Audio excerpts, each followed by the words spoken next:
కేంద్ర సహాయ మంత్రి బండి సంజయ్ హాట్ కామెంట్ చేశారు.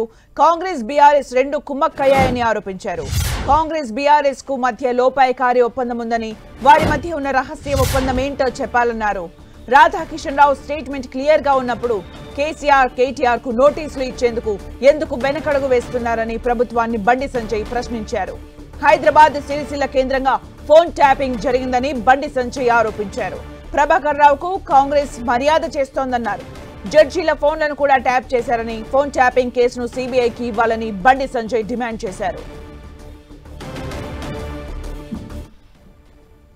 లోపాయకార ఒప్పందం కాంగ్రెస్ కును బీఆర్ఎస్ కు లోపాయకార ఒప్పందం. ఇవాళ క్లియర్ గా రాధాకిషన్ రావు వ్యక్తి స్టేట్మెంట్ ఇచ్చినప్పుడు ఇప్పుడు అదే అధికారుల వంగుల్లో మా బండి సంజయ్ ఫోన్ ట్యాపింగ్ చేస్తాము, ఫలానా వ్యక్తులది ఫోన్ ట్యాపింగ్ చేస్తామని చెప్పి ఇచ్చినప్పుడు, మాకు నోటీస్ ఇచ్చినప్పుడు దీనికి కారకులైనటువంటి వ్యక్తులు కేసీఆర్ అని చెప్పినప్పుడు కేసీఆర్ కు ప్రభుత్వం నోటీస్ చేయడానికి ఎందుకు వెనుకడి చేస్తున్నది? సిరిసిల్ల కేంద్రంగా ఫోన్ ట్యాపింగ్ చేసినప్పుడు కేసీఆర్ కొడుకు నోటీస్ ఇవ్వడానికి ఎందుకు వెనుకడి చేస్తున్నది? మీ ఇద్దరి మధ్య ఉన్న రహస్య ఒప్పందం ఏంది? కనీసం ఏ ఒక్క విషయంలో కూడా మీరు ఇలా పట్టించుకోకుంటే మన కేసీఆర్ కుటుంబం వల్ల ఎన్ని కుటుంబాలు నష్టమైనాయి.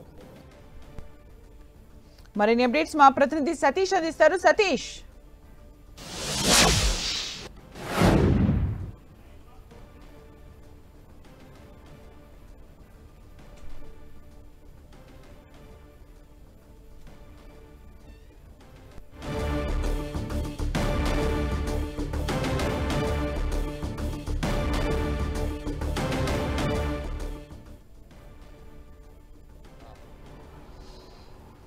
తెలంగాణ రాజకీయాల్లో ఫోన్ ట్యాపింగ్ వ్యవహారం హాట్ టాపిక్గా మారింది. ప్రస్తుతం అయితే సిట్ విచారణ ఈ ఫోన్ ట్యాపింగ్ వ్యవహారం పైన కొనసాగిస్తున్న నేపథ్యంలో ఇటు కేంద్ర హోంశాఖ మంత్రిగా ఉన్నటువంటి బండి సంజయ్ కూడా సిట్ నుంచి ఫోన్ కాల్ రావడం జరిగింది. సిట్ తన వాంగ్మూలాన్ని రికార్డు చేసేందుకు సిట్ అధికారులు ఫోన్లో సంభాషించారు. ఈ నేపథ్యంలో బండి సంజయ్ కూడా తన వాంగ్మూలాన్ని ఇచ్చేందుకు సుముఖత వ్యక్తం చేస్తూ సిద్ధంగా ఉన్నానని చెప్పడం జరిగింది. అయితే బండి సంజయ్ వాంగ్మూలం పైన సర్వత్రా ఆసక్తి మాత్రం నెలకొందని చెప్పుకోవచ్చు. మొదటి నుంచి కూడా బండి సంజయ్ ఫోన్ ట్యాపింగ్ వ్యవహారం పైన ఆరోపణలు చేస్తూనే ఉన్నారు. అదంతా కూడా బీఆర్ఎస్ హయాంలో తన ఫోన్ ట్యాపింగ్ అవుతుంది, తన కుటుంబ సభ్యుల ఫోన్ ట్యాపింగ్ అవుతుందని చెప్పి ప్రజా సంగ్రామ యాత్ర సందర్భంలో కావచ్చు, అదేవిధంగా 10th సంబంధించినటువంటి పేపర్ లీకేజ్ అంశం సందర్భంలో కావచ్చు, అదేవిధంగా 317 జీవో విషయంలో కావచ్చు, ఇటు భవింస అల్లాల విషయం కావచ్చు, చాలా సందర్భాల్లో కూడా తన ఫోన్ ట్యాపింగ్ అవుతున్న అంశాన్ని బండి సంజయ్ ప్రస్తావించడం జరిగింది. సరిగా బండి సంజయ్ చెప్పిన విధంగానే ప్రస్తుతం ఆ ఫోన్ ట్యాపింగ్ వ్యవహారం అంతా కూడా కొంత రాజకీయ నాయకుల ఫోన్లన్నీ కూడా ట్యాపింగ్ అయ్యి ఆ వ్యవహారం పైన సిట్టు దర్యాప్తు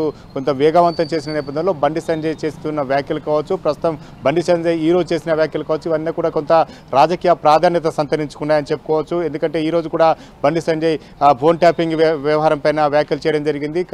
అదే హైదరాబాద్ అదేవిధంగా సిరిసిల్ల కేంద్రంగా ఫోన్ ట్యాపింగ్ జరుగుతుందని చెప్పి వ్యాఖ్యలు చేశారు. అదేవిధంగా బీఆర్ఎస్ సంబంధించినటువంటి ముఖ్య నేతలకు ఎందుకు ఇప్పటి వరకు సిట్టు విచారణకు రావాలని చెప్పి ఆదేశాలు ఇవ్వలేదని చెప్పి కూడా ప్రస్తావించడం జరిగింది. మొత్తానికైతే ఫోన్ ట్యాపింగ్ వ్యవహారం పైన రాజకీయ దుమారం మాత్రం కొనసాగుతుంది. Sumitra, thank you Satish for the updates.